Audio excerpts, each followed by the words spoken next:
అల్లూరి సీతారామరాజు జిల్లా రంపచోడవరం నియోజకవర్గం కూనవరం విఆర్పురం మండలాల్లోని గోదావరి వరద ప్రభావిత ప్రాంతాల్లో పర్యటించిన మాజీ ఎమ్మెల్యే ధనలక్ష్మి వరద బాధితులకు నిత్యావసర సరుకులు పంపిణీ చేసిన మాజీ ఎమ్మెల్యే నాగులపల్లి ధనలక్ష్మి ఈ సందర్భంగా ఆమె మాట్లాడుతూ మన వైఎస్ఆర్ కాంగ్రెస్ పార్టీ ప్రభుత్వంలో వరదలు వచ్చినప్పుడు నేను మన పార్టీ నాయకులు కార్యకర్తలు మీకు తోడుగా ఉండి పునరావాస కేంద్రాలకు తరలించడం నిత్యావసర వస్తువులు కూరగాయలు అందించడం అలాగే టార్బాల్స్ కొవ్వొత్తుల వంటి అందుబాటులో ఉంచి మీకు ఇబ్బంది లేకుండా చేశామని మీ సమస్యలను ప్రభుత్వం దృష్టికి తీసుకువెళ్లి న్యాయం జరిగే చూస్తామని ఎవరు అధైర్యపడవద్దని భరోసా ఇచ్చారు.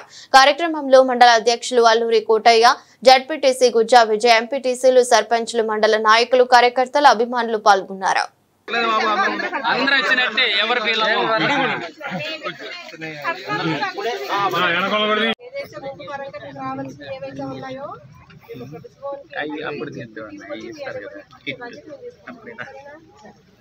మేడం గారు మీరు గుర్తు చేశారు, వాళ్ళు రోజు గుర్తు చేసుకుంటున్నారు. ఏంటది ఈ ప్రయారిటీ గ్రామాల్లో పెట్టించిన ఘనత మీదే అని ఇప్పుడు నిన్న కూడా మొన్న కూడా ఇప్పుడు కూడా చెప్తున్నారు.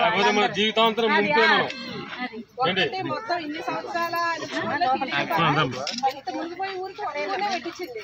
మనం వచ్చిన తర్వాత ఇన్ని గ్రామాలు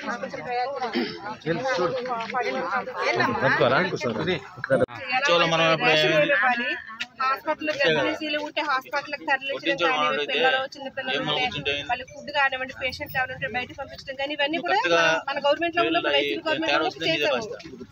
ప్రతిసారి కూడా అలాగే జరగాలి. కనీసారి ఇప్పుడు పరిస్థితి ఏమి ఉన్నట్టు కనిపించలేదు. కనీసం ప్రజాప్రతినిధులు కానీ అధికారులు కూడా వచ్చి ఎవరు గ్రామాలకు తిరగలేదని చెప్తున్నారు. ఏమీ అందలేదని చెప్పేసి ఖచ్చితంగా ప్రభుత్వంతో మేము ఇవన్నీ కూడా అధికారులతో మాట్లాడతాము. మాట్లాడి వరద ప్రకారంగా మీకు రావాల్సి మనలో ఉన్నప్పుడు ఏ రకంగా అయితే మీరు మనలో ఉన్న వాళ్ళకి ఇబ్బందులు కలగకుండా చూసే ప్రయత్నం జరిగిందో అలా అవన్నీ కూడా మీకు అందించే విధంగా